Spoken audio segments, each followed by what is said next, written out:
tradition, la première conférence, c'est toujours Philippe Granarolo qui nous fait la conférence, notre président d'honneur, qui nous, très gentiment, nous fait la première conférence et la dernière conférence de la saison. Alors, je ne sais pas si, bon, je vais vous présenter Philippe, mais bon, qui ne connaît pas Philippe? Oh, il y en a encore. Il y en a encore qui ne connaissent pas Philippe? Oh là là là là. Donc Philippe Granarolo qui va nous faire une intervention aujourd'hui. Bon, c'est un philosophe, il a été... Tu me diras si je me trompe. Oui, Bref, tu corrigeras, voilà, c'est ça. Donc il a écrit plusieurs livres.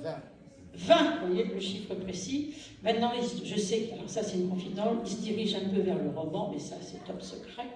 Et donc il a fait un dernier bouquin, là, je ne sais pas si ceux qui ne l'ont pas acheté, alors là c'est une lacune, hein, parce que franchement, c'est impardonnable, hein, parce que là franchement, et vous savez qu'il est, c'est notre, il a beaucoup étudié sur Nietzsche.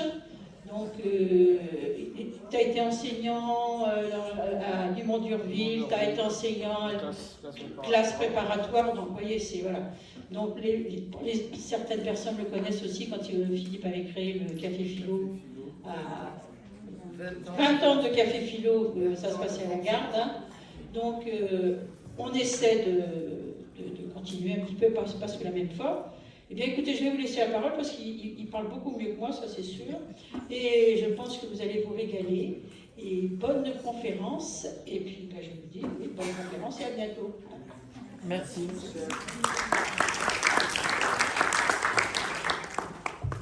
Merci Michel de ces mots trop généreux de présentation. Oui, c'est une vieille tradition. Quand j'avais créé le Café Philo de la Garde, je faisais toujours le premier Café Philo de l'année. Et quand on a créé l'UTL6, j'ai proposé de continuer cette tradition et j'ai eu l'accord du bureau et je les en remercie de me faire cet honneur chaque année de démarrer la saison de nos conférences. Je vais donc vous parler aujourd'hui d'un sujet un peu abrupt, mais je vais essayer de le rendre agréable. Un sujet un peu compliqué qui touche chacun d'entre nous, qui est le problème de la transmission, de l'évolution des cultures, des civilisations au cours des temps. Et quand il est question de transmission culturelle, on a deux images, deux métaphores qui rivalisent l'une avec l'autre depuis toujours. On a la métaphore des racines, c'est le premier mot de mon titre, elle est récurrente. Vous savez par exemple que nos hommes politiques européens se sont posé la question de savoir s'il fallait ou non faire référence aux racines chrétiennes de l'Europe dans la Constitution européenne. Je ne vais pas rentrer dans ce débat politique, mais ça a été un grand débat qui n'est pas achevé d'ailleurs. Donc la métaphore des racines et la métaphore de l'héritage. Donc la métaphore des racines regarde plutôt en direction du passé, puisque c'est ce qui est derrière nous, les racines au niveau temporel, et la métaphore de l'héritage, malgré les apparences, regarde plutôt en direction de l'avenir. Je vous montrerai comment et pourquoi dans quelques instants. La modernité avec un grand M, donc cette période qui va de la Renaissance à notre époque, qu'on a appelé la modernité, dont nous serions sortis selon certains sociologues, je vous en parlerai. Est-ce que la modernité a privilégié l'une de ces deux métaphores, celle des racines ou celle de l'héritage? Nous nous poserons la question. Ou est-ce qu'elle les a renvoyées dos à dos? Est-ce qu'il ne faudrait pas préférer une troisième métaphore qui conjuguerait, je dirais, les avantages des deux métaphores si on les prend séparément? Est-ce qu'elle pallierait, cette troisième métaphore, les insuffisances des deux premières? Mais quelle métaphore? Je vous en proposerai une qui sera loin d'être satisfaisante en vérité. Alors c'est peut-être en revisitant la notion de temps, ce que je ferai dans la dernière partie la plus importante de ma conférence, que nous pourrons dépasser ces métaphores des racines et de l'héritage, que nous pourrons nous orienter en direction d'une conception que j'appellerai révolutionnaire de l'histoire, de la civilisation, de la culture, que je vous proposerai dans la dernière partie de ma conférence. Nous sommes donc devant des métaphores que j'appellerai des métaphores insuffisantes et je vais vous montrer pourquoi. Nous aurions besoin, pour pallier l'insuffisance de ces deux métaphores, racine et héritage, une troisième que je vous proposerai dans quelques instants. Est-ce que si nous disposions de cette troisième métaphore, on réglerait nos problèmes? Ça n'est pas certain du tout. En regardant en direction du passé, la métaphore des racines manque une dimension. Laquelle? La dimension de la dynamisation apportée par les nouvelles générations à l'héritage qu'elles ont reçu. Elles font un usage, je dirais, créatif et renouvelé de ce dont elles ont hérité. Donc la métaphore des racines induit presque inévitablement, et c'est ce qu'on peut lui reprocher, une conception figée, une conception que j'appellerais, je prends le mot au sens étymologique et pas du tout politicien, une conception réactionnaire de la culture et de la civilisation. Alors qu'en regardant plutôt en direction de l'avenir, de l'usage que la génération actuelle fera du legs qui lui est transmis, la métaphore de l'héritage risque à l'inverse de négliger quoi? La créativité dont ont su faire preuve nos ancêtres, les générations antérieures. Alors nous allons examiner successivement ces qui me semblent être deux insuffisances. Commençons par la métaphore des racines. Elle s'alimente bien entendu à un imaginaire végétal, c'est évident, et donc voilà une coupe de l'arbre avec ses racines, son tronc et ses branches. Les racines de l'arbre, c'est ce plan qui est souterrain, qu'on ne voit pas, le plan souterrain, on a ensuite le plan médian du tronc, le plan aérien des branches.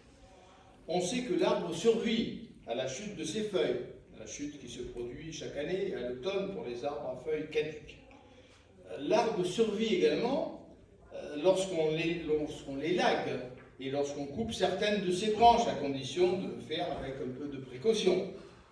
Mais il ne saurait survivre à la disparition pure et simple de ses racines.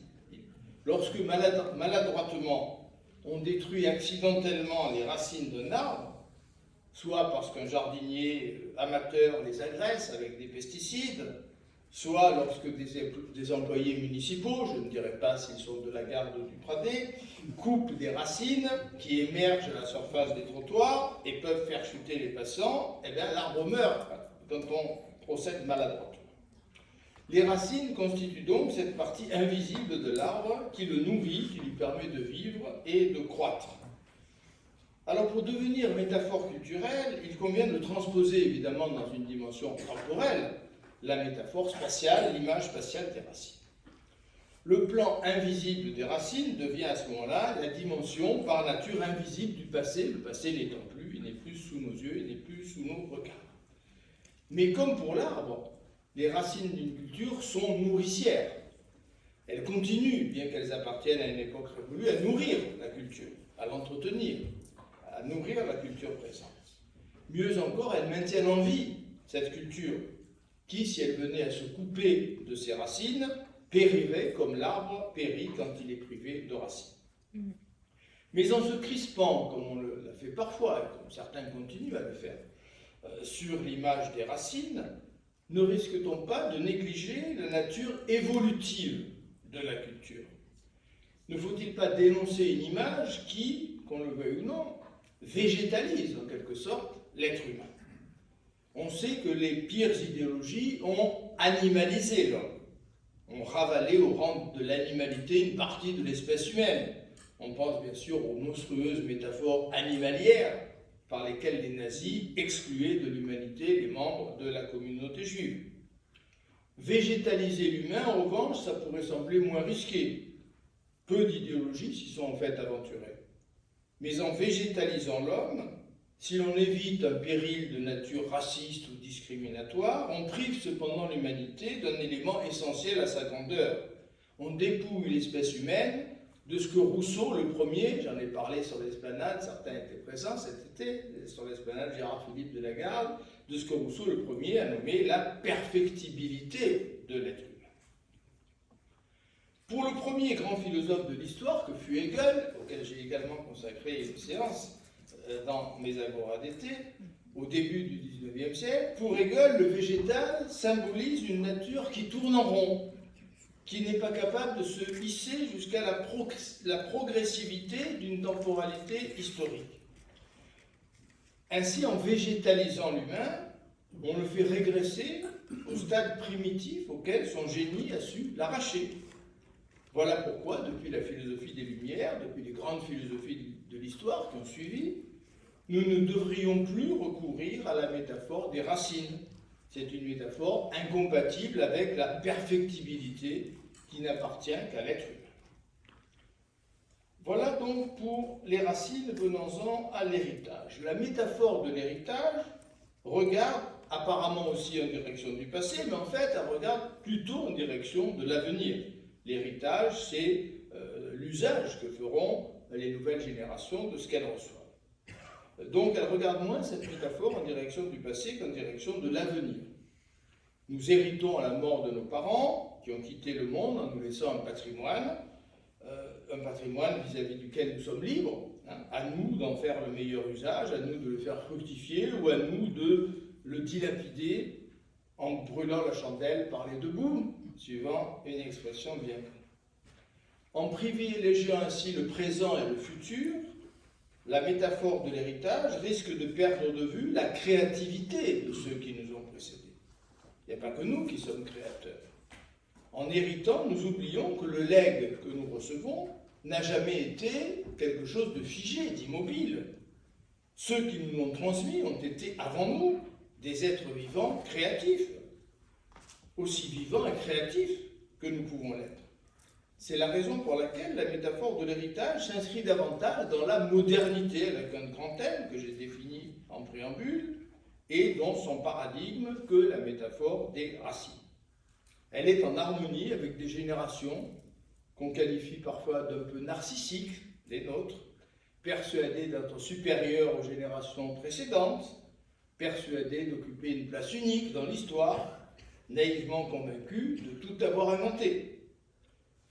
Il nous faudrait donc une troisième métaphore qui pallierait les faiblesses des deux précédentes, qui ne négligerait ni la créativité dont nous savons faire preuve par rapport aux sources dont nous héritons, ni le dynamisme dont étaient capables nos prédécesseurs.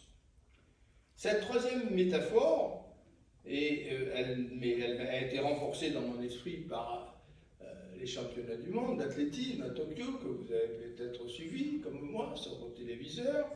Cette troisième métaphore pourrait emprunter au monde sportif l'image de la course de relais. Même si on n'est pas féru d'athlétisme, c'est à peu près ce qu'est une course de relais. Qu'il s'agisse d'un 4 x 100 mètres ou d'un 4 x 400 mètres, chacun des coureurs transmet ce qu'on appelle le témoin au coureur suivant. Et seul le dernier, le quatrième, franchit la ligne d'arrivée.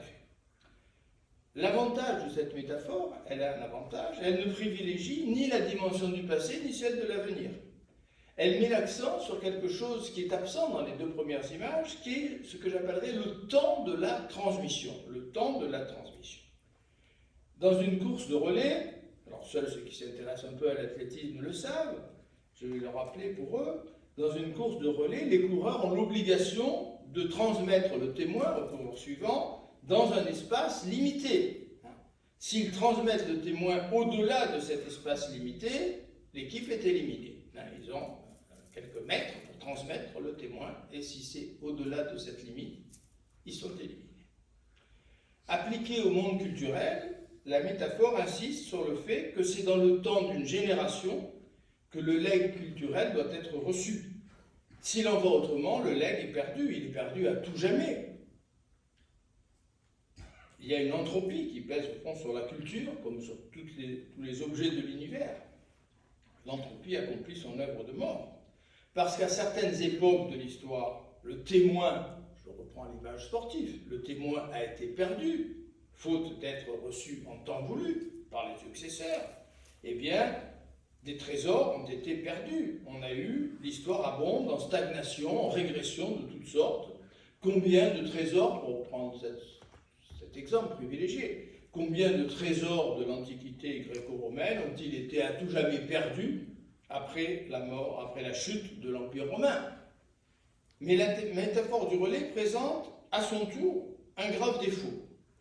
Lequel? Eh bien, elle fait du legs culturel un ensemble neutre qui n'évolue pas. Le témoin que transmettent les coureurs, c'est le même témoin entre le premier et le deuxième coureur et entre le troisième et le quatrième. Il ne bouge pas, le témoin, au long de la course de relais. Alors, veuillez faire preuve d'indulgence à l'égard des limites de mon imaginaire. Je m'avoue incapable, malgré tous mes efforts, de substituer à l'image de la course de relais une autre métaphore plus satisfaisante. Mais peu importe, en définitive, pour mon propos. À la manière des géomètres, comme le faisait si bien le grand Platon, supposons le problème résolu. Faisons comme si nous avions cette troisième métaphore satisfaisante à notre disposition.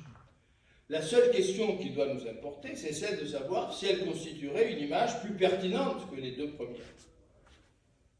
La seule question, c'est de savoir si cette troisième métaphore, en éliminant le privilège du passé aussi bien que celui de l'avenir, fournirait une représentation adéquate de l'histoire culturelle des hommes. C'est à cette question que je vais consacrer la suite de ma réflexion. J'introduis un troisième terme, après racine et héritage, le terme de modernité. Je l'ai défini en introduction. La modernité, c'est la période qui, selon les historiens, commence à peu près à la Renaissance et se termine peut-être au XXe siècle, mais là, il y a débat à ce sujet. Certains pensent que nous sommes toujours dans la modernité, d'autres non. Donc, j'en viens à ce troisième terme. C'est évidemment une période extrêmement riche. Nul ne peut en disconvenir. En découvertes, en révolutions, toutes les grandes découvertes scientifiques, toutes les grandes découvertes technologiques qui ont été faites entre le XVIe et le XXe siècle. C'est tout à fait considérable, c'est même unique dans l'histoire des hommes. Mais cette période semble aujourd'hui révolue, et il ne faut peut-être pas le regretter. Le paradigme de la modernité, c'est le paradigme du progrès, qui est au cœur de toutes les représentations de la modernité. C'est donc la thématique du progrès qu'il nous faut explorer pour comprendre ce qu'on appelle modernité. Je dirais pour commencer que le progrès est une idée dangereuse. On en est de plus en plus conscient aujourd'hui. C'est une idée dangereuse, comme l'a indiqué dans une formule choc l'excellente philosophe Hannah Arendt.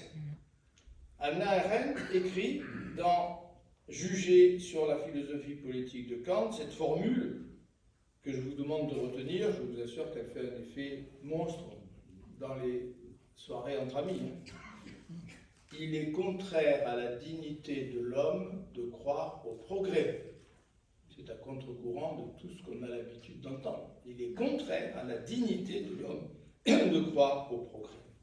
Pourquoi? Parce qu'au nom du progrès, de multiples hécatombes ont eu lieu.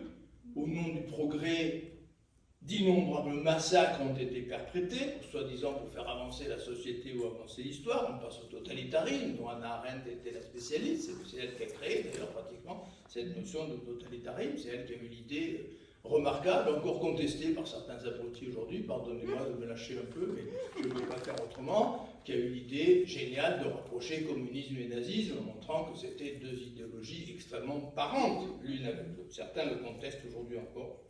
Il y en a à qui il faudra encore 2-3 siècles pour comprendre les choses. Chacun a son rythme intellectuel.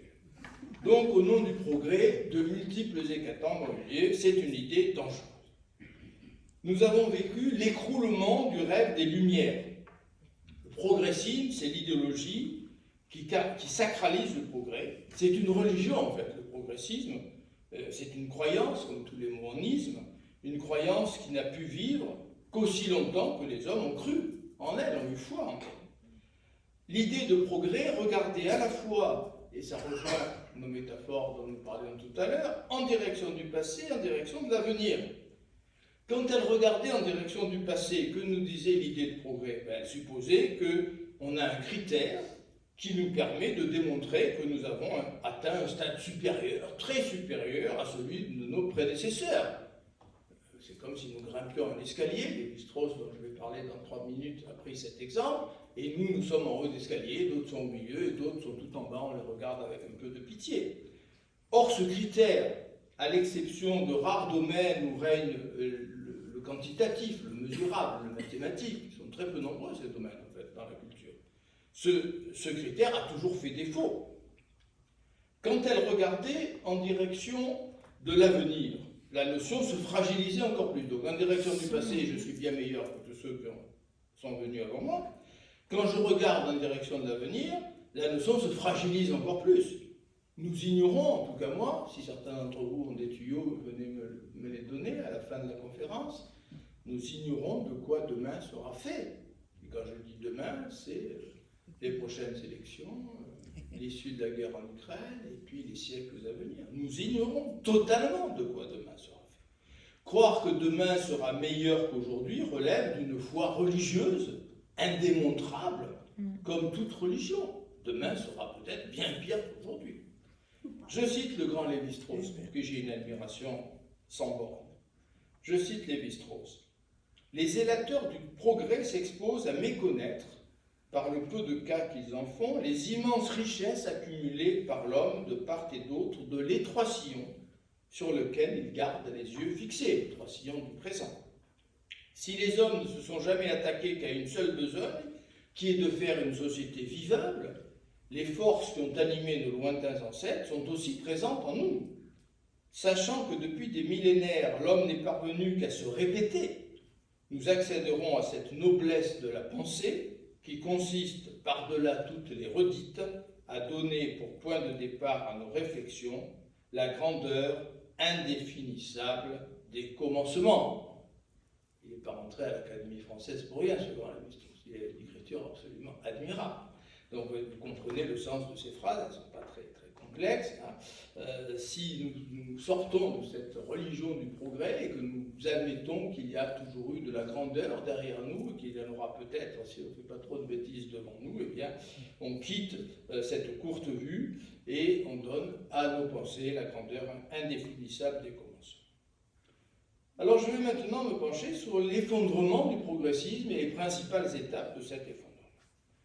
Il se trouve que cette religion, en tout cas moi j'en suis convaincu, j'espère vous faire partager cette conviction, mais vous n'êtes pas obligé, cette religion qui a été le progressisme s'est effondrée au cours de la seconde moitié du XXe siècle, après la Seconde Guerre mondiale et jusqu'à aujourd'hui.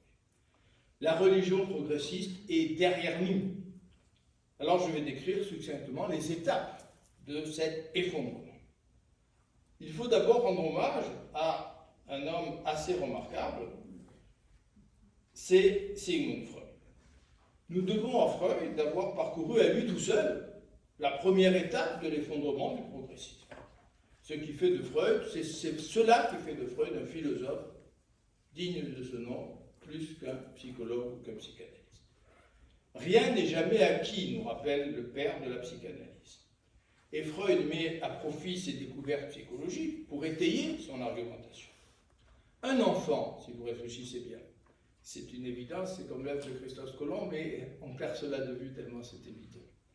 Un enfant qui vient au monde n'hérite en rien des progrès culturels et moraux des générations antérieures. Nous naissons tous à l'état de nature. Un nouveau-né du XXIe siècle est aussi démuni à sa naissance sur le plan culturel que le rejeton de Cro-Magnon. Il n'y a aucune avance sur le rejeton de Cro-Magnon. Chaque nuit, nos rêves témoignent de la bestialité qui reste tapie au fond de nous. Cette part immuable d'animalité ne peut qu'engendrer chez tout homme une résistance farouche à l'état de société. Parce qu'au fond, qu'est-ce qu'entrer en société? C'est accepter de renoncer à la satisfaction de la majorité de ce que Freud appelle nos pulsions, nos désirs. L'enfant, au fond, ne se socialise qu'en fonction de ce que j'appellerais un deal, j'emploie un langage un peu contemporain. L'enfant se dit, même si ce n'est pas explicite, je veux bien renoncer à satisfaire mes désirs agressifs, sauvages, je veux bien, à condition que la société me procure d'importantes compensations, à condition qu'elle m'accorde l'amour et la sécurité dont j'ai besoin. Voilà le deal que fait l'enfant dans ses premières années.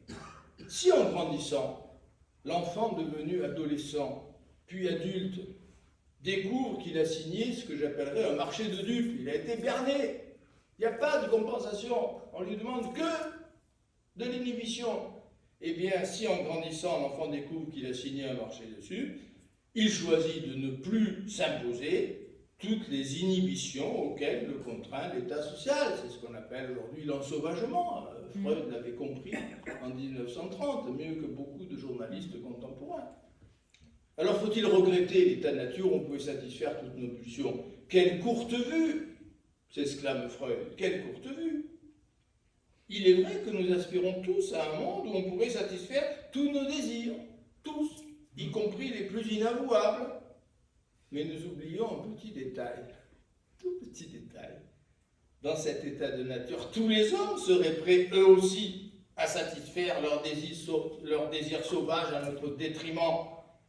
C'est ce qu'avait énoncé au XVIIe siècle un immense penseur politique qui s'appelle Thomas Hobbes, à mes yeux le plus grand penseur politique de tous les temps. Freud l'admire. Freud avait compris, il avait vécu la Révolution anglaise et son cortège de violence extrême. Thomas Hobbes, admiré par Freud, avait compris cela. Un tel état de nature serait en réalité un véritable enfer. C'est l'enfer, l'état de nature. On craint à chaque instant pour son intégrité, pour sa survie, n'importe qui peut surgir, je regarde toujours derrière moi, c'est ce qu'on commence à faire. Oui, vous savez ce qu'est l'état de nature, rendez-vous dans certains quartiers et essayez de marcher sans regarder derrière vous. Je viendrai à vos funérailles. Revenir à la nature serait le pire des choix. Seuls les hommes à la courte vue, pour employer les mots de Freud, peuvent rêver de ce retour à l'état de nature. L'état de civilisation est donc infiniment préférable, même si le contrat n'est pas tout à fait rempli, même si c'est un petit peu un contrat de dupe, l'état de civilisation est donc infiniment préférable à l'état de nature. Mais tant qu'elle existera, la civilisation sera menacée de disparaître. Freud découvre, il est l'un des premiers à dire, d'autres l'avaient dit bien sûr avant lui, mais de façon peut-être moins nette, la civilisation, c'est qu'il a emprunté ça au grand Schopenhauer, dont il s'est beaucoup inspiré. C'est un peu l'écume à la surface de l'océan. Sous l'écume, il y a 10 000 mètres d'abysse terrifiante. Alors, deuxième élément, deuxième étape de l'effondrement, les drames du XXe siècle. Les thèses freudiennes ont été malheureusement vérifiées à partir de la Seconde Guerre mondiale. Alors que l'idée que tout irait pour le mieux dans le meilleur des mondes avait dominé la scène intellectuelle depuis 3 siècles environ, la Shoah, la bombe d'Hiroshima, le Goulag, je cite ces 3 éléments majeurs, et on pourrait en citer d'autres, la Shoah, la bombe d'Hiroshima, le Goulag soviétique ont été les principaux coups de grâce donnés à la croyance en des lendemains qui chantent. Et là, je cite un livre référence, j'espère que vous l'avez lu, sinon lisez-le de toute urgence. C'est un livre majeur du XXe siècle, c'est le livre de Georges Steiner, Dans le château de Barbe-Bleue, publié en 1971. Dans ce livre, Steiner enterre une fois pour toutes le rêve des Lumières. C'est l'enterrement, en grande pompe je ne sais pas, mais en tout cas, c'est l'enterrement du rêve des Lumières. Steiner pose cette question abyssale. Est-ce par manque de culture? Est-ce par manque d'éducation que les Allemands des années 30 sont devenus nazis? C'était le peuple le plus cultivé d'Europe et peut-être du monde. Est-ce parce qu'ils étaient non civilisés que les nazis ont élaboré le monstrueux projet d'éliminer tous les juifs de la surface de la Terre? Poser la question, c'est bien sûr y répondre. Donc, Steiner découvre qu'on pourra éduquer autant qu'on voudra les hommes, c'est bien entendu pire si on ne les éduque pas, mais il ne s'agit pas de renoncer à l'éducation, mais même si la société la plus civilisée, la plus raffinée, la mieux éduquée n'est pas à l'abri de dérives monstrueuses telles qu'on l'a connue au XXe siècle. Alors le progressisme s'est donc écroulé, mais après le progressisme, quoi? Qu'est-ce qui va succéder? Une société ne peut pas vivre sans croyance. Il est absolument certain qu'un nouveau paradigme, pour employer le langage des philosophes, prendra le relais du progressisme défunt. Est-ce qu'on peut dire dès à présent en quoi consistera ce nouveau modèle? C'est difficile. Un philosophe contemporain que j'aime bien, à qui je corresponds régulièrement, s'y est essayé, c'est Robert Heidegger. Robert Heidegger, vous connaissez son nom, c'est ce fameux philosophe qui a été dénoncé et on a demandé sa mise à mort. Les islamistes ont demandé sa mort à la suite d'un article un peu insignifiant qu'il avait publié dans le Figaro. Donc il y a une fatwa sur Robert Heidegger depuis 15 ou 20 ans et il ne peut se promener qu'accompagné de forces policières. Donc c'est un excellent philosophe. Et il a écrit en 2015, il y a 10 ans exactement, Le progrès, point final. Je le cite, et je vais le commenter. Le progrès a été le second Occident, écrit Robert Heidegger. Avant de préciser, l'Occident a été civilisation universelle par 2 fois, par le christianisme dans son assise médiévale, puis par le progrès. Donc à 2 reprises, l'Occident s'est universalisé avec le christianisme, c'est le Moyen-Âge européen, et avec le progrès à partir de la Renaissance et du XVIIe siècle. De nombreux signes ne nous indiquent-ils pas, sitôt que nous bouchons nos oreilles aux sirènes du déclin, que nous sommes peut-être en chemin vers un nouveau sens, et c'est ce que croit Robert Heidegger. Un sens que seul l'Occident, parce qu'il a été 2 fois universel, comme il le signale, serait apte à proposer. Alors dire que l'Occident est peut-être la partie du monde la plus apte, la plus habilitée à proposer un nouveau sens, un troisième chemin, on va dire, mais quelle horreur, enfin, c'est de l'ethnocentrisme, tous les wokistes vont lui tomber dessus, c'est déjà le cas, bien sûr. Hein. Mais si on réfléchit bien, quoi de moins ethnocentrique que l'idée d'une responsabilité de la civilisation occidentale en ces temps de péril? Quoi de moins ethnocentrique, par exemple, que la certitude qui animait mon grand ami disparu Marcel Conche à propos de ce qu'il appelait l'avenir grec de la philosophie. Un avenir grec de la philosophie qui représente, à mes yeux, vous l'aurez compris, l'autre dénomination de la résurrection du sens. Notre civilisation occidentale a une indéniable responsabilité. C'est elle, aucun doute à ce sujet. C'est pas pour ça qu'il faut se complaire dans la repentance, qui est la pire des choses, mais il faut voir le réel tel qu'il est. La civilisation occidentale a précipité l'humanité entière dans l'impasse de la domination méprisante et du saccage de la planète. Quelle place pourrait être accordée aux préoccupations écologiques si l'euphorie progressiste persévérait à nous inculquer ses certitudes sur la capacité de la science à régler tous les problèmes, tous les dérèglements avec les technologies qui en sont issues? Parce que c'est ça aujourd'hui un peu qui se passe. Il y a des problèmes avec la science et la technologie, mais c'est parce qu'il n'y a pas assez de science et de technologie. Donc, continuons, rajoutons-en, continuons à saccager la planète et vous verrez le paradis qu'on va vous construire.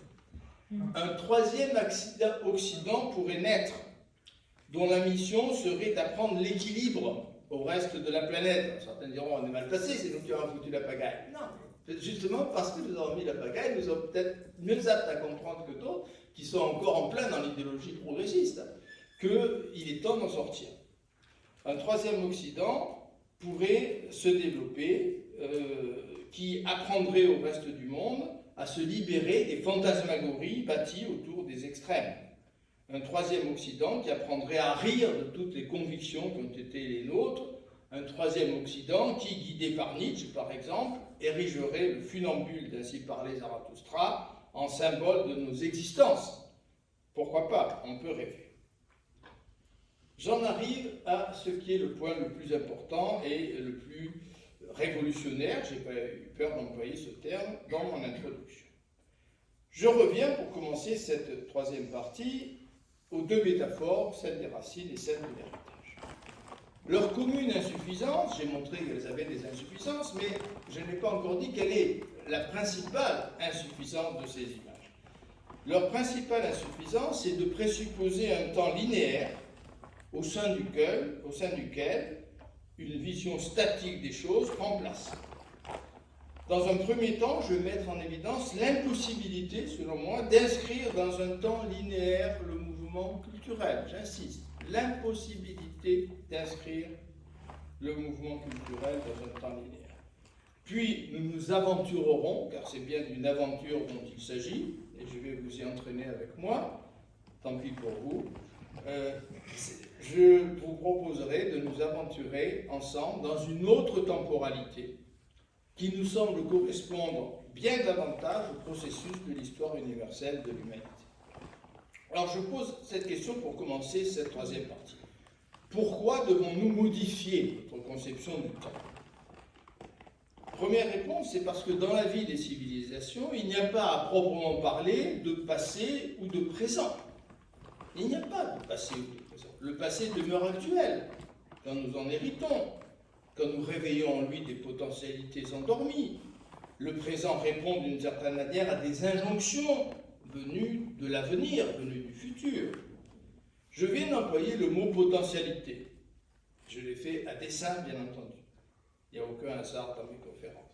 Le mot potentialité que je viens d'utiliser, c'est le mot dont s'est servi mon regretté maître le philosophe Dominique Janicot, qui nous a quittés brutalement en 2002, qui a été à la fois mon directeur de mémoire, de thèse et un très grand ami. Donc ce mot potentialité, il est au centre d'un très beau livre, l'un des derniers de Janicot, publié chez Gallimard en 1985, La puissance du rationnel. La puissance du rationnel. On voit ici, le grand matin, je prends un coup de vieux quand je regarde la photo, mais ne me faites pas la remarque, je me m'inquiéterai profondément. J'avais invité Janicot à parler à nos étudiants de classe prépa commerciale et on a passé un moment merveilleux avec eux. Donc la puissance du rationnel. Dans la première étape de son itinéraire philosophique, Dominique Janicot avait été séduit, comme beaucoup de philosophes, de très nombreux philosophes de sa génération, par l'originalité, par la puissance de la métaphysique du philosophe allemand Martin Heidegger.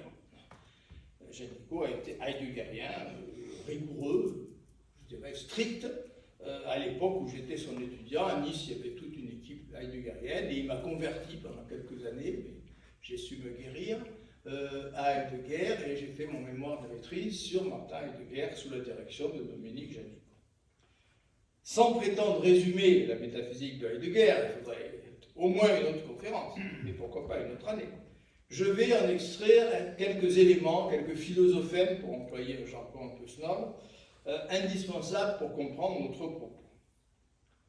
Après avoir adhéré, alors, itinéraire de Heidegger, après avoir adhéré à la phénoménologie de son maître, Husserl, Heidegger va imposer à sa pensée un tournant, dit Kehre en allemand, c'est le mot qu'emploient les spécialistes, un tournant, un virage complet, en publiant en 1933 La question platonicienne de la vérité. C'est le livre que les spécialistes de Heidegger considèrent comme le livre qui a marqué une inflexion, un tournant complet dans l'itinéraire de Heidegger. Jusque-là, Heidegger était un phénoménologue à la manière de son maître Husserl. Il avait écrit Sein und Zeit, l'être et le temps. Il était relativement classique, même si on voit des points très originaux déjà dans sa philosophie. En 1933, virage complet avec la question platonicienne de la vérité. À partir de ce virage, Heidegger va faire remonter à Platon, en particulier au Platon de la République, au Platon de l'allégorie de la caverne, dont il fait une interprétation assez géniale, il faut le reconnaître, dans le texte. La question platonicienne de la vérité, au fond, c'est un gros commentaire de l'allégorie de la caverne. C'est un livre lisible, un des rares livres d'Heidegger qui n'est pas trop jargonnant. Donc, on peut s'y risquer. Donc, il fait remonter à Platon la mutation tragique qui a arraché la pensée grecque à son culte de la nature. Et c'est effectivement troublant. Alors que les Grecs d'avant Socrate et Platon, s'émerveillaient devant la nature, devant la puissance créatrice d'une nature dont notre mission, pour ces Grecs d'avant Socrate et Platon, notre mission serait de porter à la parole cette grandeur, cette créativité devant laquelle nous devons nous agenouiller, ou presque. Platon aurait répondu à ce que Heidegger nomme dans son jargon, et je vais essayer de vous rendre ça un petit peu clair, un nouvel appel de l'être. Cette locution qui a des accents mystiques, et on peut le regretter, ce n'était pas nécessaire, Heidegger aurait pu s'en passer. Elle signifie tout simplement une chose. Nous ne décidons pas de la façon dont le monde s'offre à nous. Nous ne décidons pas de ce qui se présente sous nos yeux. Ce n'est pas nous qui le décidons. Autrement dit, nous ne choisissons pas nos visions du monde, ce sont nos visions du monde qui nous choisissent et qui engagent nos existences dans telle ou telle direction. Voilà ce qui apparaît à partir de 1933 chez Heidegger et une thèse absolument extraordinaire. À l'époque de Platon, les Grecs se seraient engagés, selon Heidegger, sur un chemin dont on n'a pas saisi d'abord la dimension inquiétante, mais dont le XXe siècle a démontré la dimension qu'on peut appeler carrément suicidaire. Ce chemin de la domination, ce chemin de la maîtrise, c'est un chemin suicidaire. Et en cheminant au bord de l'abîme, l'humanité contemporaine, d'apocalypse politique en désastre, désastre écologique, a la capacité de devenir lucide pour la première fois sur sa stratégie autodestructrice. La maîtrise de la nature nous maîtrise. Nous sommes maîtrisés par la maîtrise de la nature. Nous sommes les objets de la maîtrise de la nature. N'est-ce pas aujourd'hui là qu'on veut transformer, faire un augmentation? Bon. La maîtrise de la nature nous maîtrise. Nous ne sommes pas les maîtres, mais alors pas du tout, du processus que nous avons engagé. Nous avons répondu à un appel de l'être.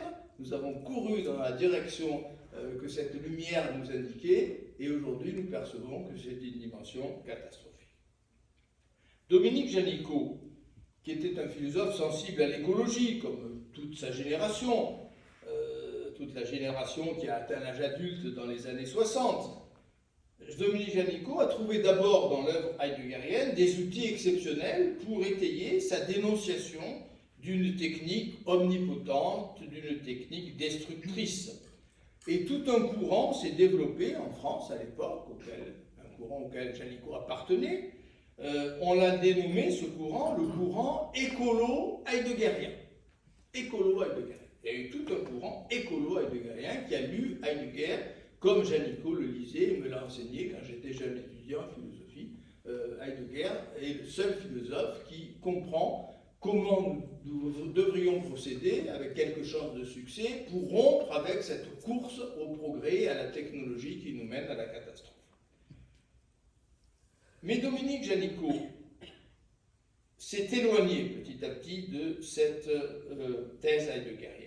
Il n'est jamais tombé dans les revirements excessifs de beaucoup d'Heideggeriens. Aujourd'hui, c'est la mode de brûler Heidegger. Et ceux qui l'ont encensé le plus et qui ont été les disciples les plus fanatiques de Heidegger, aujourd'hui le jettent au pilori. Donc, comme toujours, le balancier, on passe d'un extrême à l'autre. Bon, c'était aussi absurde d'être des disciples aveugles que de devenir des dénonciateurs fous.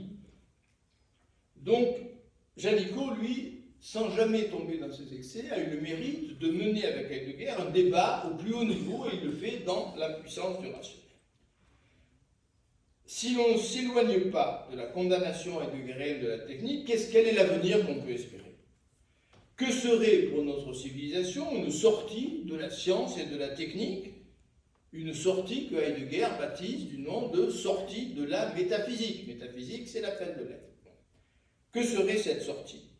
Si c'est bien avec Platon que nous nous sommes engagés sur le chemin de la technique planétaire, nous n'avons d'autre choix que celui de rejeter avec Platon et tous ceux qui en sont issus toute la rationalité occidentale héritière de Platon. C'est pas un petit tournant, hein?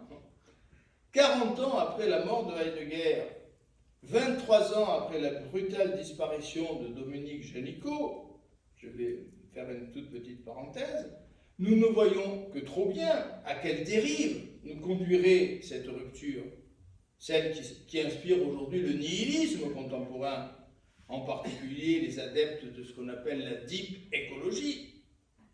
Deux types de dérives sont là devant nous en compétition. On peut d'ailleurs trouver des formes mixtes, hein, bien sûr, mais il y a deux types. On peut presque parler d'idéal type avec Max Weber. Soit s'enfermer dans une attente mystique, l'attente mystique qui pourrait s'inspirer d'une dernière phrase de Heidegger. Heidegger est interviewé par le magazine Le Spiegel, et dans cette interview, il prononce une phrase qui fait trembler soit de joie, soit de terreur les heideggeriens. Seul un Dieu peut nous sauver. Comme il n'y a sans doute pas de Dieu pour Heidegger, l'avenir n'est pas brillant. Donc, seules deux dérives en compétition. L'attente mystique, ou bien l'attente plus condamnable peut-être d'une catastrophe si gigantesque qu'elle nous condamnerait, cette catastrophe, à bâtir un nouveau monde qui refuserait à tout jamais les appels de la technoscience. C'est un peu à ce thème que j'ai consacré les 2 premiers tomes de mon roman d'anticipation. Mais ce n'est pas le moment d'en parler. Je vous avais promis une brève parenthèse. Dominique Janicot, donc, a dirigé ma thèse sur Nietzsche. Et figurez-vous, il n'y a pas de hasard, Janicot est mort en 2002 sur le chemin Nietzsche. Ça m'a sidéré. il allait se baigner sur la plage d'Aise et il remontait par le chemin qu'on appelle le chemin Nietzsche depuis longtemps. J'ai été interviewé d'ailleurs, participé à l'émission de télévision Invitation au voyage, on m'a filmé sur le chemin Nietzsche il y a quelques années. Donc il remontait récupérer sa voiture sur le chemin Nietzsche, il s'est écroulé. On pense qu'il a eu un AVC ou un arrêt cardiaque. On n'a jamais su très précisément. Il était sobre comme un chameau, il ne buvait pas, il ne fumait pas. Voilà. Comme quoi, autant boire et fumer. Hein. Donc, il s'est écroulé en 2010. Voilà. Je voulais vous dire ça quand même dans mon temps. Alors, qu'est-ce qu'il introduit, Janicot? Je reviens à la puissance du rationnel. Il introduit cette notion, à laquelle je vais consacrer la fin de ma conférence, de potentialisation. Et il espère, grâce à cette notion, corriger les dérives irrationnelles du courant écolo-heideggerien dont il n'a jamais fait véritablement partie. Quelle est l'hypothèse de Janicot? Je vais essayer de vous la présenter de la façon la plus concise. Elle est relativement simple à comprendre.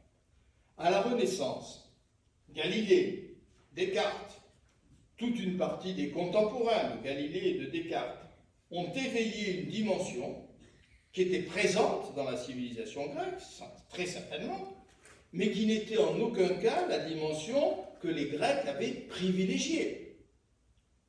Qu'est-ce qui est revenu au grand jour, en effet? Non pas la vision du monde de Platon, comme le pense Heidegger, mais une possibilité certes inscrite dans la philosophie de Platon, mais qui en est une interprétation très particulière. Accuser les Grecs, comme semble le faire Heidegger, les Grecs amoureux de la nature, comme il n'y a jamais eu d'amoureux de la nature à la surface de ce globe.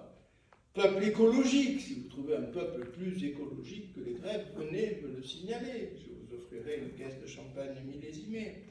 Accuser les Grecs amoureux de la nature, peuple écologique s'il en fut à la surface de la Terre, de nous avoir lancés sur la voie de la destruction de la nature, c'est une position indéfendable pour Dominique Janicot, et j'ai bien entendu tout de suite souscrit à la thèse de Janicot.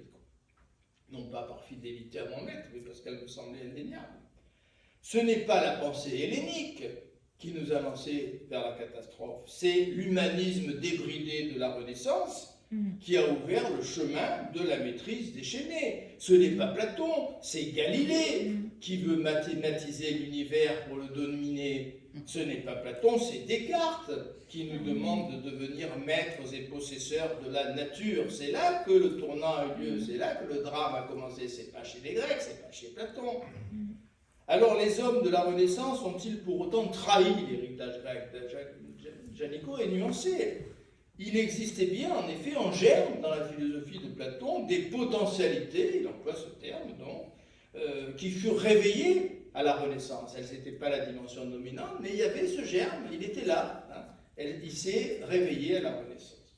Si ces potentialités étaient présentes, d'autres potentialités étaient présentes elles aussi, qui demeurent au fond comme en attente d'une entreprise d'éveil qu'il appartient à notre génération de conduire. Alors, à titre de transition, je vous conduis doucement, parce que le choc va être rude, vers ma quatrième partie. Je vous propose de prolonger l'idée de potentialisation de Dominique Janicot. Il n'est malheureusement plus là pour dire si je lui suis fidèle ou pas. Je pense ne pas le trahir. Je viens de montrer comment, en ayant recours à la notion de potentialisation, Janicot était en chemin vers une conception révolutionnaire de la temporalité. Sa brutale disparition en août 2002 ne lui a pas permis de se lancer dans cette entreprise, et je vais donc proposer à sa place ce qu'il aurait fait ou peut-être pas fait, hein, nul ne peut le dire. Trop brièvement, avec beaucoup d'humilité, je vais vous proposer d'explorer cette nouvelle temporalité. Et donc, je vais vous parler d'une causalité inversée dans cette quatrième et dernière partie de mon propos.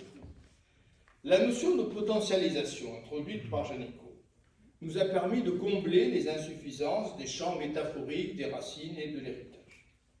Elle nous a permis de nous inscrire au cœur d'une conception révolutionnaire du temps. Et c'est à cette conception révolutionnaire du temps que je vais consacrer le dernier temps de ma conférence. Passé, présent, futur, présent. Un indice supplémentaire de l'insuffisance de la conception linéaire du temps peut être découvert au cœur même de la philosophie de la temporalité. Aucun philosophe ne saurait en effet aborder la question du temps sans faire référence à celui qui a posé les jalons incontournables de cette interrogation. Le maître absolu de la philosophie du temps, il a un nom, c'est Augustin d'Hippone, appelé plus souvent Saint-Augustin. Les méditations de Saint-Augustin demeurent toujours, vous les trouvez dans les Confessions, livres 9 et 10, les méditations de Saint-Augustin demeurent aussi présentes. Personne ne peut économiser la référence à Saint-Augustin, c'est impossible. Il a dit des choses définitives là-dessus. Que nous dit Saint-Augustin? Si le passé disparaissait sans laisser de traces, il n'y aurait pas de temps. Imaginez, au fur et à mesure que nous vivons, le passé s'évanouit en totalité, il n'y a plus de temps, bien sûr.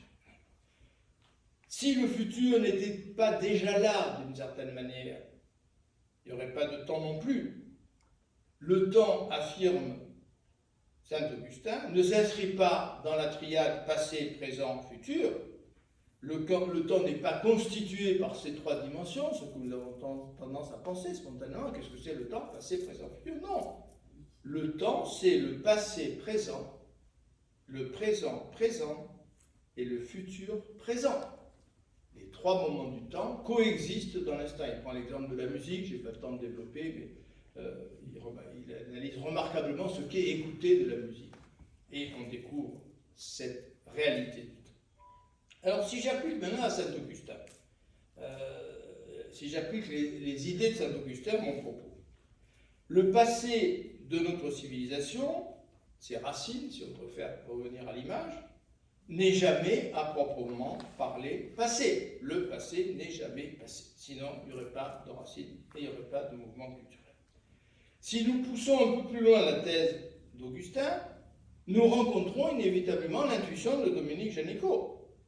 Affirmer que le passé de notre culture demeure présent, n'est-ce pas supposer qu'étant là devant nous, ce passé présent, il s'offre aux modifications que nous décidons de lui apporter? Alors, je sais que la question peut troubler, mais je vais essayer de vous montrer qu'on peut raisonner ainsi. N'est-ce pas supposer avec Janicot que nous pouvons aujourd'hui réveiller une potentialité contenue dans le passé et à laquelle furent aveugles nos prédécesseurs? Quant au futur, l'homme étant le seul animal capable de projet, le seul animal à l'écoute d'un appel, pour parler le jargon heideggérien, d'un appel en provenance de l'avenir, ne peut-on affirmer de la même façon que ce futur n'est pas seulement la dimension de ce qui demeure invisible aujourd'hui, c'est une dimension qui ne nous deviendra accessible que lorsque ce futur sera présent. Plutôt que de dire ça, ne devons-nous pas penser que le futur, aussi curieux que soit la formulation que j'utilise maintenant, ne devons-nous pas penser que le futur agit sur le présent, agit maintenant sur le présent et modifie le présent? Alors je vais essayer d'expliquer ces thèses un peu inquiétantes. En parlant de potentialité, Janicot, qui n'était qu'au début de sa remise en cause du temps linéaire, jusqu'où serait-il allé, je n'en sais rien, reste malgré tout prisonnier de ce temps linéaire. Je résume la pensée de Janicot. Les penseurs présents, selon Janicot, réveillent dans le passé des possibles, des potentialités dont nos prédécesseurs n'étaient pas conscients. Ces possibles étaient là, mais ils ne les ont pas réveillés en quelque sorte. En réveillant ces possibles, nous ne transformons pas le passé reste ce qu'il a été. Nous l'adaptons au présent, nous le mettons au service de nos projets présents. Donc, on reste dans un temps linéaire. Pourquoi ne pas accomplir un pas supplémentaire, comme j'aurais aimé proposer ce chemin à Janicot? Je ne sais pas ce qu'il en aurait pensé. Pourquoi ne pas accomplir un pas supplémentaire qui donnerait une plus grande cohérence, me semble-t-il, à l'idée de potentialisation? Donc, ce que je vous propose, c'est d'aller jusqu'au bout de cette idée, qui est restée en germe chez Janicot, puisqu'il est disparu quelques années après l'avoir posée. Affirmer que nous avons la capacité de réveiller dans une forme passée de la culture un possible qui n'avait jamais encore été exploité jusque-là, n'est-ce pas au fond supposer que le passé, loin d'être hors d'atteinte de nos actions, que ce passé demeure modifiable. Je peux peut-être modifier le passé. N'est-ce pas supposer que nous pouvons user d'une causalité inconnue de la science comme de la métaphysique moderne pour agir en arrière de tout? Et donc, on va aller vers ce que je vais appeler l'inversion du temps. Je suis conscient qu'en introduisant cette hypothèse, je risque de heurter nos principes rationnels et on pourrait m'accuser de proposer une solution plus irrationnelle encore que la mystique de Heidegger, la mystique d'un nouvel appel de l'être. Mais je vais essayer de me défendre contre cette possible accusation. Vous savez que la physique contemporaine, et j'y ai consacré quelques conférences dans cette même salle avec mon amie Virginie Langlois, la physique contemporaine, en pénétrant le monde de l'infiniment petit, a été obligée, elle n'a pas eu le choix, de renoncer à des postulats qu'on croyait éternels, définitifs. Elle a dû remettre en cause des principes élaborés pour rendre compte du monde macroscopique qu'on avait cru universel et dont nos physiciens avaient imaginé qu'il pourrait de la même façon constituer les piliers de l'explication du monde infiniment petit. Parce que, effectivement, n'y a-t-il pas un monde? N'y a-t-il pas une nature? N'y a-t-il pas une raison? Ce n'est pas dans la jubilation, si vous les lisez, vous comprendrez. C'est dans une inquiétude parfois teintée d'angoisse que nos physiciens, et en particulier nos physiciens quantiques, parce que vous avez deviné que c'est dans cette direction que je vais maintenant, ont été contraints de renoncer à des principes qu'on croyait immuables. Qu'un même objet puisse, sans se dédoubler, traverser en même temps les deux fentes d'une plaque métallique, c'est l'expérience basique de la physique quantique qu'on fait dans les lycées, cette ubiquité démontrée par les traces que laisse l'objet sur la plaque qui vient heurter après avoir passé par les fentes, c'est déjà infiniment troublant. Ça défie notre imagination et notre bon sens. Une même particule, elle est passée par deux fentes en même temps. Et elle va ensuite heurter deux fois la plaque qui est au fond du dispositif. C'est toute notre conception de l'espace qui est bouleversée. Ce changement de paradigme, puisque c'est le mot qu'on emploie aujourd'hui, induit par la théorie, par les expériences quantiques, c'est ce que Virginie Langlois et moi-même avons voulu vulgariser, rendre accessible dans notre livre « Dessine-moi un chat de Schrödinger ». Nous sommes intervenus dans cette même salle il y a un certain nombre d'années. Dans cet ouvrage, on a essayé en particulier de rendre accessible une expérience cruciale qui a été effectuée dans des dizaines de laboratoires du monde, avec toujours le même résultat.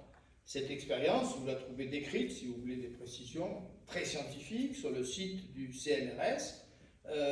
J'invite les plus sceptiques d'entre vous à s'y reporter. C'est l'expérience qu'on appelle du choix retardé. Alors, certains ont déjà assisté à ce que je vais dire dans les minutes qui suivent. Je suis désolé pour eux, mais je crois que je suis obligé de passer par là. C'est pourquoi nous avons tenu à rendre accessible cette expérience. Nous en avons proposé une version simplifiée. Nous avons fait appel d'ailleurs à une dessinatrice de livres pour enfants. Et on a fait lire notre livre à des enfants de 8-10 ans et ils se régalent. C'est lisible. Alors de quoi s'agit-il? Voilà la vision simplifiée. Mais elle est fidèle à l'expérience réelle qui aurait été impossible de présenter dans un livre de vulgarisation. Un physicien coupe en deux un photon infrarouge. Et quand on coupe en deux un photon infrarouge, on obtient deux photons ultraviolets jumeaux, intriqués, comme disent les spécialistes dans leur jargon. En fait, pour être rigoureux, ce n'est pas un photon, c'est une famille de photons, un troupeau de photons. Mais pour la simplification, on a fait comme s'il y en avait qu'un.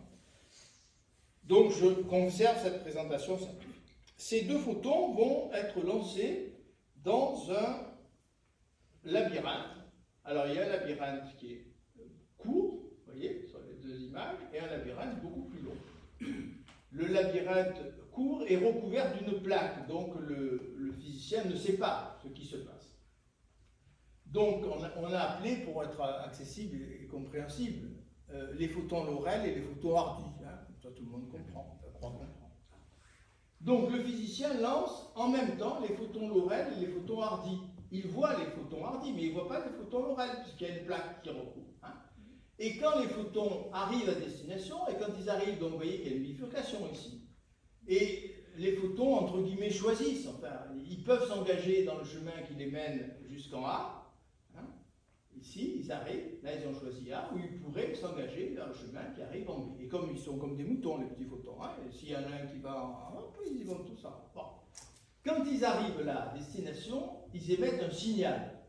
Et le physicien entend ce signal, mais il ne sait pas où sont arrivés les photons que j'appelle l'oral. Hein. Ils sont encore là, si vous voulez. Et à ce moment-là, c'est pour ça que ça s'appelle choix retardé, à ce moment-là seulement, le physicien décide de fermer, comme dans un flipper, l'un des deux accès à A ou à B. Hein, il ferme B. Bon. Et il faut arriver. Qu'est-ce qu'on fait 100 fois, 1000 fois l'expérience.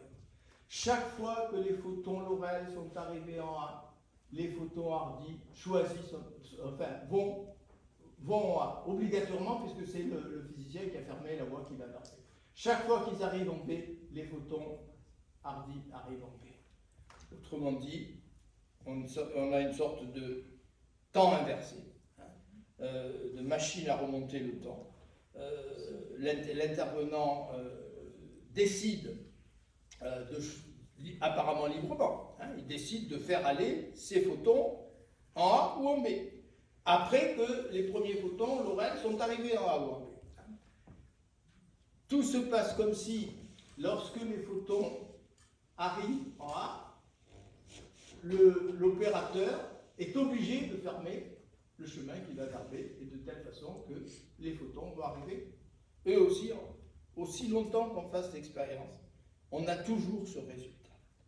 Autrement dit, pour traduire le résultat de l'expérience de façon simplifiée, les photons Lorentz savent avant ce qui s'est passé après pour les photons Hardy. On est d'accord? Tout se passe comme si le temps s'écoulait du futur vers le présent et du présent vers le passé. Alors je sens vos regards inquiets parce que j'ai un grand sens de l'auditeur.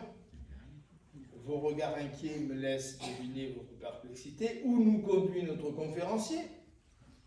Pourquoi a-t-il oublié en chemin le thème de l'héritage sur lequel il était censé s'exprimer? Qu'est-ce que c'est que cette arnaque?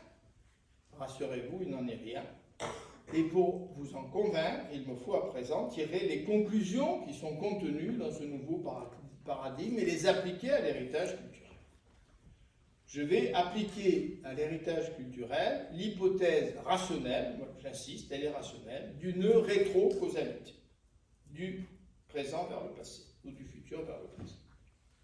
S'il est exact, et c'est exact, que des expérimentations 100 fois répétées par les physiciens quantiques nous contraignent à modifier notre conception du temps, pourquoi ne pas appliquer au temps long de la culture, de la civilisation, cette nouvelle conception? C'est ce que je vais tenter de faire pour terminer mon propos.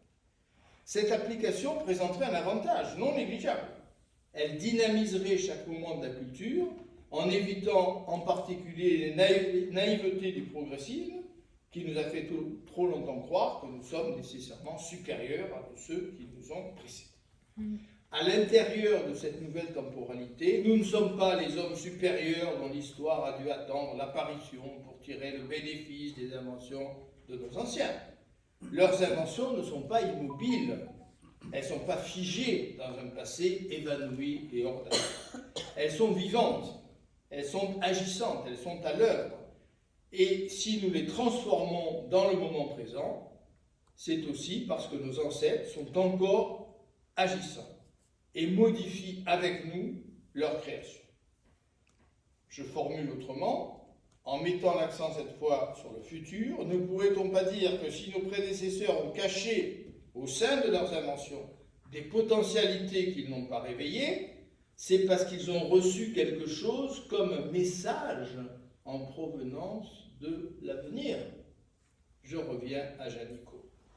Un peu comme si, pour reprendre l'exemple emprunté à Janicot, un peu comme si les Grecs avaient été informés, par un message venant de l'avenir, du cataclysme qui menace aujourd'hui l'humanité, du fait de sa maîtrise déchaînée, de sa technoscience déchaînée, et qu'ils avaient eu la sagesse, ces Grecs, eux qui n'étaient pas encore happés dans la spirale infernale de la domination de la nature, qu'ils avaient eu la sagesse d'esquisser les solutions qui nous permettent, 2000 ans plus tard, d'échapper au désastre.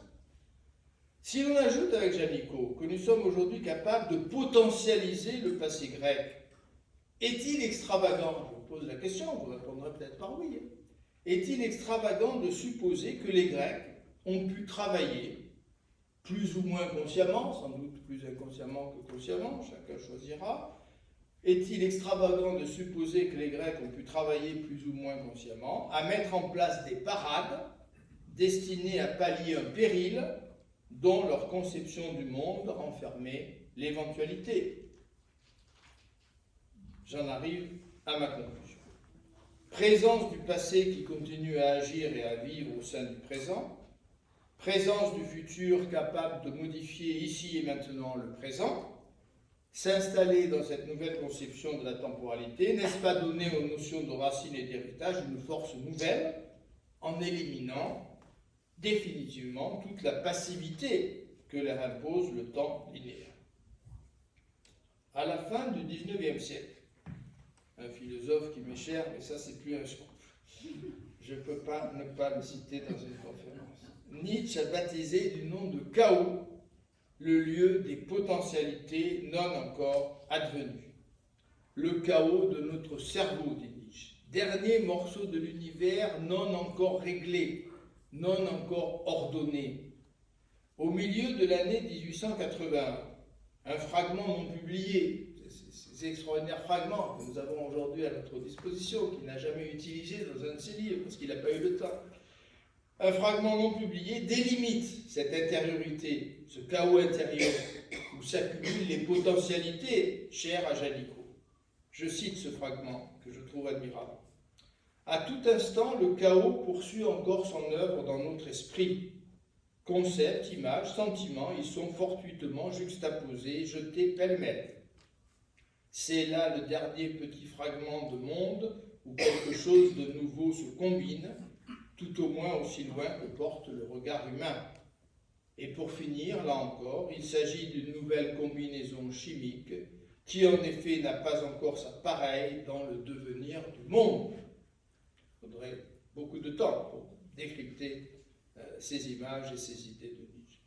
En ce chaos de notre cerveau sont donc inscrites les potentialités qui adviendront ou pas, selon les décisions que nous prendrons dans le présent.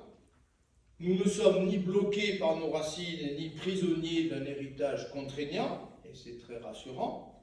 Nous sommes éternellement responsables de la forme que nous voulons donner à notre culture.